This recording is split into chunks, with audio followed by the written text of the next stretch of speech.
আসসালামু আলাইকুম সম্মানিত দিনী ভাই ও বোন আমার। আশা করি ভালো আছেন, সুস্থ আছেন। সম্মানিত দিনী ভাই ও বোন আমার, মূর্খতার সাথে আর কতদিন হাত মিলিয়ে চলবেন? কবে আপনার বিবেকটাকে একটু কাজে লাগাবেন? কবে কবে আর কতদিন গেলে আপনি ভাববেন আপনি যা করছেন এটা ঠিক নয়, এটা ইসলাম সমর্থন করে না। জি, আমি বলছি ঈদে মিলাদুন্নবীর কথা। যে ঈদে মিলাদুন্নবী নিয়ে আপনি এত মাতামাতি করছেন, পৃথিবীর ইতিহাসের একটি দলিলও আপনি কখনো খুঁজে পাবেন না। আপনি বলছেন দলিল লাগবে না, আমি মহব্বতে করি। আপনার মহব্বত এতই বেশি, সাহাবীরা স্বচক্ষে তাকে দেখতেন। মুহাম্মদ সাল্লাল্লাহু আলাইহি সাল্লামের জন্য তারা সবসময় জীবন দিতে প্রস্তুত ছিলেন। সাহাবীদের চেয়েও কি আপনার মহব্বত বেশি? যুক্তি দিয়ে কখনো ইসলাম চলে না। আপনি যুক্তি দিয়ে সেই ঈদে মিলাদুন্নবী পালন করার চেষ্টা করছেন। অথচ কোনো যুক্তিও খাটতেছে না। কোথাকার কোন পীরকে আপনি নিয়ে আসে বলতেছেন ওনাকে আওলাদের রাসূল। নিজের জ্ঞান, বুদ্ধি, বিবেকটাকে কবে খাটাবেন? কবে নিজেকে মানুষ বলে পরিচয় দিতে সক্ষম হবেন? আপনি যখন মানুষ, এই পরিচয়টা আপনি দিতে পারছেন না। কারণ আপনি মূর্খতার সাথে চলছেন। আপনি যা করছেন এর কোনো দলিল আপনার কাছে নেই। পাকিস্তানে বাড়ি। বেটাকে পাকিস্তানের কয়জন চেনে সেই খবরই আপনার কাছে নাই। আর আপনি বলতেছেন যে ক্যাবলা মুর্শিদের সান্নিধ্য পেয়েছি। আস্তাগফিরুল্লাহ। আল্লাহই ভালো জানে যে আপনারা আসলেই কিসের জন্য, কি কারণে না বুঝে এই সমস্ত কার্যকলাপের সাথে জড়িয়ে পড়েছেন। প্রশ্ন একটি করলে একটি আপনার কাছে দলিল নাই। ঈদে মিলাদুন্নবীর দলিল চাইলে আপনারা দলিল দিতে পারেন না। বলেন মহব্বতে করি। মহব্বতের সাথে যখন যুক্তি অর্থাৎ যুক্তি যখন দিচ্ছেন তখন আমি একটা যুক্তি দিচ্ছি, এই যুক্তি ওই যুক্তি আকাশ জমিন ফারাক। তখন আপনি কি করছেন? ২ একটা গালাগালি করে দিয়ে সাইডে সরে যাচ্ছেন। এই হচ্ছে আপনার ইসলামিক শিক্ষা? পাকিস্তানে বাড়ি নিয়ে আসছেন বাংলাদেশে। ও যদি আওলাদের রাসূল হয়, ও যদি এত সম্মানিত হয়ে থাকে, তাহলে পাকিস্তানের মানুষ কি ইসলাম বোঝে না? নাকি শুধু আপনিই ইসলাম বোঝেন? আমাকে বোঝান, শুধু আপনি কি ইসলাম বোঝেন? পাকিস্তানের মানুষ ইসলাম বোঝে। তবে তারা সঠিক ইসলাম বোঝে বলেই তারা এরকম ভণ্ড মানুষদেরকে নিয়ে মাতামাতি করে না।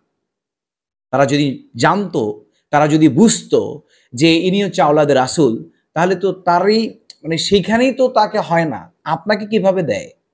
উনি তো চলে যাওয়ার কথা কোথায়? সৌদি আরবে। সেখানে নিয়ে তাকে অনেক ফুল এটা সেটা কত কিছু দিত। কবে? আপনার বিবেক কবে খুলবে? ভেবে দেখেন তো আপনি যা করতেছেন ঠিক আছে কিনা? ১ম কথা আপনি নিজের বিবেক দিয়ে চিন্তা করেন। ঈদে মিলাদুন্নবী দলিল আপনার কাছে আছে? নো, নেভার, দলিল নেই। আপনি কেন করছেন? মহব্বতে করছি। কোন মহব্বতে? মুহাম্মদ সাল্লাল্লাহু আলাইহি ওয়াসাল্লামের জন্য যারা জীবন দিতে প্রস্তুত ছিল অর্থাৎ সাহাবীরা, তার চেয়েও কি বেশি মহব্বত আপনি করছেন? না, করতে পারছেন না। এখন আপনি তাহলে কি বলবেন? এখন ২-৪ টা গালাগালি দিয়ে আপনি সরে যাবেন? ২-৪ টা গালাগালি দিয়ে সরে গেলেই কি আপনার ঈদে মিলাদুন্নবীর দলিল হয়ে গেল? নিজের জ্ঞান, বিবেক, বুদ্ধি এই সব কিছুকে খাটান। এরপরে নিজেকে পরিপূর্ণ মানুষ হিসেবে পরিচয় দেন। অতঃপর ইসলাম সম্পর্কে জ্ঞান অর্জন করেন, তারপর ঈদে মিলাদুন্নবী পালন করতে আসবেন। যেটার কোনো দলিল নেই, যেটা কোনো যুক্তির সাথে খাটে না, আর আপনি আসছেন সেই ঈদে মিলাদুন্নবী করার জন্য। আপনি নাকি আশেকে রাসূল। বুকে হাত দিয়ে বলেন আজকে ফজরের সালাত হয়েছে? সম্মানিত দিনী ভাই ও বোন আমার, ছোট্ট একটা কথা বলেই শেষ করছি। সেটা হচ্ছে যার কোনো ভিত্তি নেই। এবার সেই ভিত্তিহীন জিনিসটা আপনি মাথায় কিভাবে নিলেন?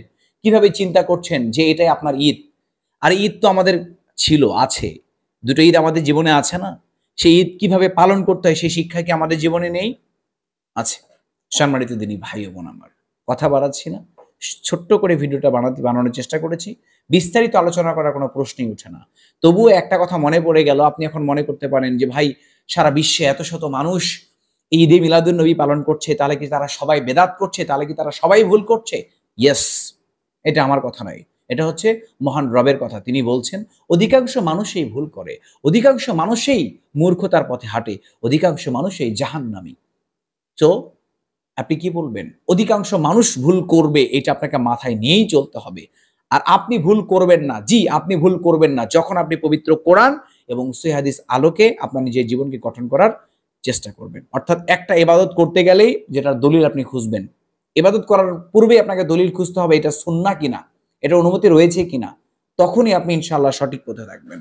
সম্মানিত দিনী ভাই বোন আমার, এই পর্যায়ে আর কথা না বাড়িয়ে আজকের ভিডিওটা আমরা এখানেই শেষ করছি। আবারও দেখা হবে ইসলামিক নতুন কোনো ভিডিওতে ইনশাআল্লাহ। ততক্ষণ পর্যন্ত মহান রব আমাদের প্রত্যেককেই ভালো রাখুন, সুস্থ রাখুন। আসসালামু আলাইকুম ওয়া রাহমাতুল্লাহি ওয়া বারাকাতুহু।